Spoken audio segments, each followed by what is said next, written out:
World cup से पहले पाकिस्तान और पाकिस्तानी फैंस बड़े बड़े दावे करते थे और पाकिस्तान की टीम लग रहा था कि वर्ल्ड कप में मजबूती से खड़ी दिखेगी। लेकिन जिस तरह से एशिया कप में जो हाल हुआ था पाकिस्तान का, लेकिन वर्ल्ड कप में तो उससे भी ज्यादा बुरा हाल हो गया। और ये तो पाकिस्तान के क्रिकेट फैंस ने भी उम्मीद नहीं की थी कि पाकिस्तान की टीम इस तरह से नाक कटवा देगी। लेकिन कर क्या सकते हैं, होनी तो होकर रहती है। और ऐसा ही कुछ अब पाकिस्तानी टीम के साथ होता नजर आ रहा है, क्योंकि जिस तरह से पाकिस्तान वर्ल्ड कप में 6 में से 4 मैच गवा चुका है, वो भी लगातार, तो आप समझ सकते कि पाकिस्तान की हालत कितना खस्ता हो रही है। जिस तरह से आर्थिक तौर पर पाकिस्तान नाजुक है, ऐसे ही अब पाकिस्तानी क्रिकेट टीम भी नाजुक होती दिख रही है। जिस तरह से पाकिस्तानी क्रिकेट फैंस को लगातार झटके लगते जा रहे हैं, पहले एशिया कप में लगा और अब वर्ल्ड कप में तो मिट्टी ही पलीत हो गई है। क्योंकि ऐसी कोई टीम ही नहीं बची होगी शायद जिसने पाकिस्तान को नहीं रौंदा हो। और अब आप सोच कर देख सकते हैं कि पाकिस्तानी फैंस को किस बात का सबसे बड़ा झटका लगा होगा। उनको उम्मीद रहती है कि किसी तरह से कभी इंडिया से जीत जाए तो हम बहुत जश्न मनाएंगे। लेकिन इंडिया से तो जीतना दूर की बात है, पाकिस्तान वर्ल्ड कप में कभी अफगानिस्तान से नहीं आ रहा था, लेकिन 2023 के इस इंडिया में हो रहे वर्ल्ड कप में अफगानिस्तान से भी हार गया। तो आप सोच सकते कि कितना बड़ा झटका लगा होगा पाकिस्तानी टीम के साथ साथ पाकिस्तानी टीम के समर्थकों को भी। अब आप समझ सकते कि जिस तरह कल भी मैच था, तो साउथ अफ्रीका भी पाकिस्तान को जिस तरह से हरा देती है, तो आप समझ सकते हैं कि अब उनका हाल क्या होगा।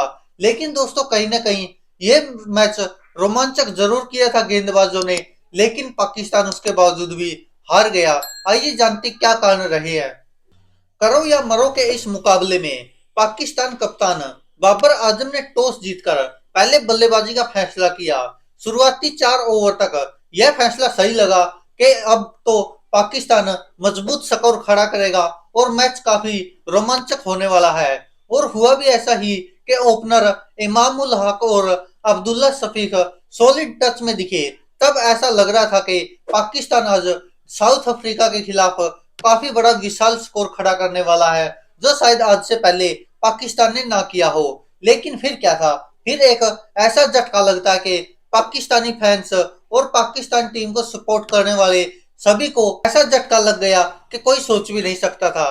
क्योंकि फिर मार्को यानसेन ने कहर बरपाया और दोनों ओपनर्स को 7 ओवर के भीतर ही चलता किया। इसके बाद रिजवान और बाबर ने तेजी से रन बनाए। फिर ऐसे लगने लगा कि अब फिर पाकिस्तान विशाल स्कोर खड़ा करेगा। तभी दक्षिण अफ्रीका के गेंदबाजों ने दमदार वापसी की और नियमित अंतराल पर विकेट झटके।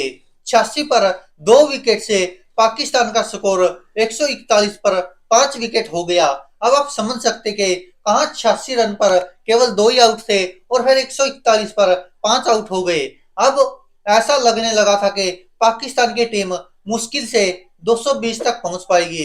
लेकिन शादाब खान और सऊद शकील ने छठे विकेट के लिए जो बल्लेबाजी की है और जो 84 रन की साझेदारी की, फिर एक बार लगने लगा कि पाकिस्तान विशाल स्कोर खड़ा करेगी। लेकिन होता क्या कि 42 ओवर में 225 रन पर 6 विकेट था और तब ऐसा लगा कि आसानी से स्कोर 300 के पार चला जाएगा। लेकिन फिर दक्षिण अफ्रीकी गेंदबाजों ने पाकिस्तान को 47वें ओवर में ही 270 पर समेट दिया और पाकिस्तान की टीम ऑल आउट हो गई। तो इससे समझ सकते कि कितनी बुरी तरह से पाकिस्तान को लपेटा। हालांकि उतार चढ़ाव कई बार आए, लगा कि हाँ पाकिस्तान मजबूत स्थिति में है, लेकिन दक्षिण अफ्रीका के गेंदबाजों ने वापसी करते हुए पाकिस्तान की कमर तोड़ दी। 271 रनों के लक्ष्य का पीछा करते हुए फिर दक्षिण अफ्रीका ने पहले ही ओवर में 11 रन जड़ दिए।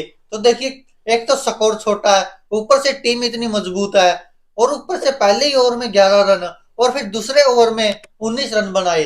अब ऐसे लगने लगा कि वो आसानी से इस लक्ष्य को हासिल कर लेंगे। तभी शाहीन अफरीदी ने क्विंटन डिकॉक को चलता कर दिया। पहला विकेट 34 रन पर गिरा और फिर स्कोर 67 तक पहुंचा तो दूसरा विकेट भी गिर गया।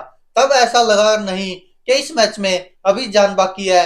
लग रहा था कि दक्षिण अफ्रीका आराम से जीत जाएगी और पाकिस्तानी गेंदबाजों के पास कोई मौका नहीं है। फिर 136 रनों पर 4 विकेट हो गए।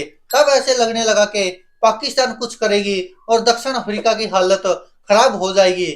लेकिन एडन मार्करम और डेविड मिलर ने जबरदस्त बैटिंग करते हुए 69 रनों की साझेदारी कर मैच को एक तरफा कर दिया। 33 ओवर में ही 4 विकेट के नुकसान पर दक्षिण अफ्रीका का स्कोर 200 के पार हो गया। मैच 90% दक्षिण अफ्रीका की जोड़ी में था, लेकिन फिर एक गेंदबाजों ने डेड मैच में जान डाल दी। लगातार विकेट झटके और जो 200 पार होने के बाद भी केवल 4 विकेट ही थे, तो वह 250 के स्कोर पर 8 विकेट गिरा दिए। तो आप समझ सकते कि पाकिस्तानी गेंदबाजों ने कमी नहीं छोड़ी। जैसे दक्षिण अफ्रीका के गेंदबाजों ने गेंदबाजी की थी, उसी लय में उसी तरीके से पाकिस्तान के गेंदबाजों ने भी अच्छी गेंदबाजी की।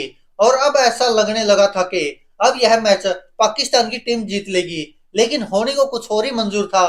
पाकिस्तान की बेइज्जती जो करवानी थी और वो करवा के ही रही, क्योंकि जिस तरह से 40वें ओवर में ही दक्षिण अफ्रीका की टीम ऑल आउट हो सकती थी और पाकिस्तान यह मैच जीत लेती, लेकिन हारिस राव की गेंद पर मैदान अंपायर ने तबरेज शमी को एलबीडब्ल्यू आउट नहीं दिया। इसके बाद डीआरएस लेने का फैसला लिया गया। टीवी रिप्ले में देखा गया कि गेंद लेग स्टंप पर जाकर टकरा रही है। हालांकि गेंद जब स्टंप पर टकराई तो ऐसा लग रहा था कि सीधे विकेट पर नहीं लग रही थी, बल्कि उसका कुछ हिस्सा ही स्टंप पर लग रहा था।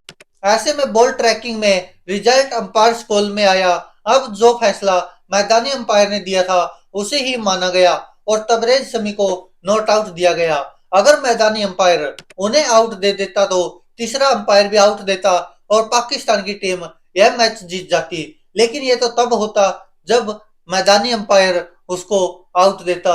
उसने ही नॉट आउट दे दिया तो थर्ड अंपायर भी मैदानी अंपायर के साथ गया और वह नॉट आउट रहे, जिस कारण पाकिस्तानी टीम यह मैच भी हार गई।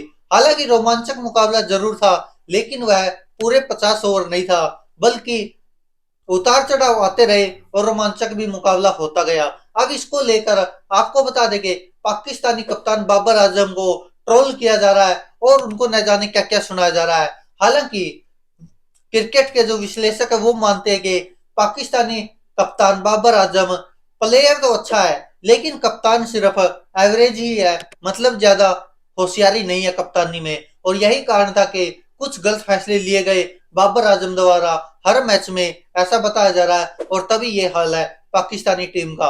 अब आपको बता दें कि पाकिस्तान के वर्ल्ड कप में बने रहने के बहुत कम चांस है, मान के चलो 6-7% ही चांस है।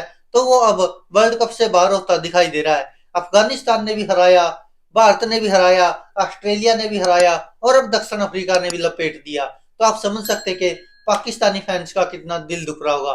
लेकिन कर क्या सकते हैं, अगर खेलोगे नहीं अच्छा तो कहां से जीत जाओगे। धन्यवाद दोस्तों, देखते रहिए सच की आवाज।